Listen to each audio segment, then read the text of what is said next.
Bienvenue. Vous vous êtes déjà réveillé le matin avec ce malaise diffus, cette boule au ventre dont vous n'arrivez pas à trouver la source, ou peut-être que vous traversez quelque chose de plus lourd, comme une sensation que les journées se ressemblent toutes et que rien ne vous motive vraiment, comme si la vie avait perdu de sa valeur. Alors, vous compensez, vous scrollez, vous buvez, vous ruminez, même quand une partie de vous sait très bien que ça ne résout rien. Ou alors, c'est dans vos relations que ça coince, avec votre partenaire, vos proches, votre ado. Les disputes s'enchaînent, les mots dépassent la pensée et vous vous demandez comment vous en êtes arrivé là.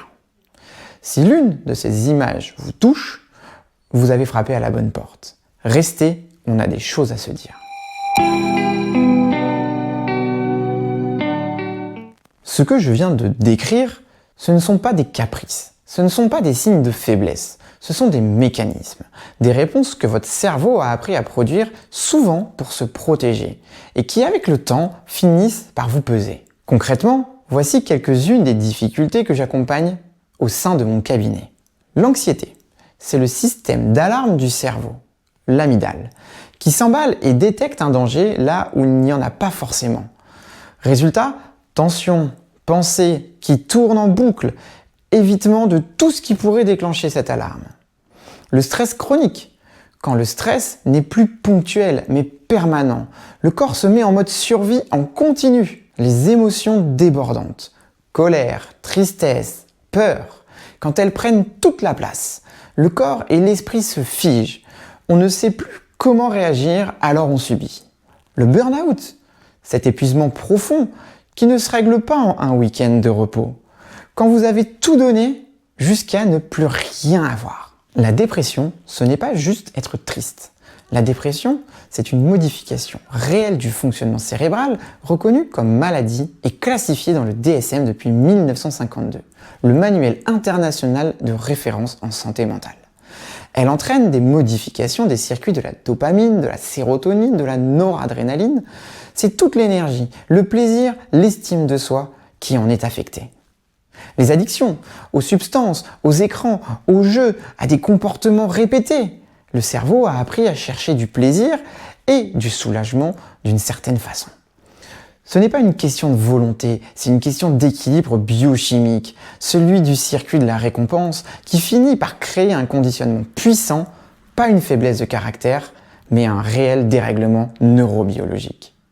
Dans tous les cas, la thérapie comportementale et cognitive, TCC, permet de comprendre ce qui se passe et de recalibrer progressivement le fonctionnement avec des outils concrets et validés par la recherche.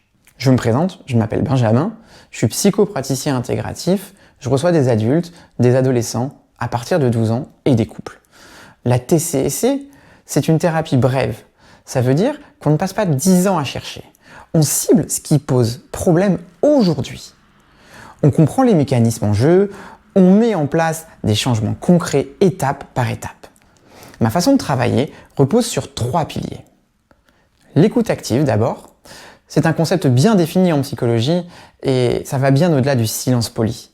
C'est comprendre ce que vous dites, mais aussi ce que vous ressentez en disant. L'empathie.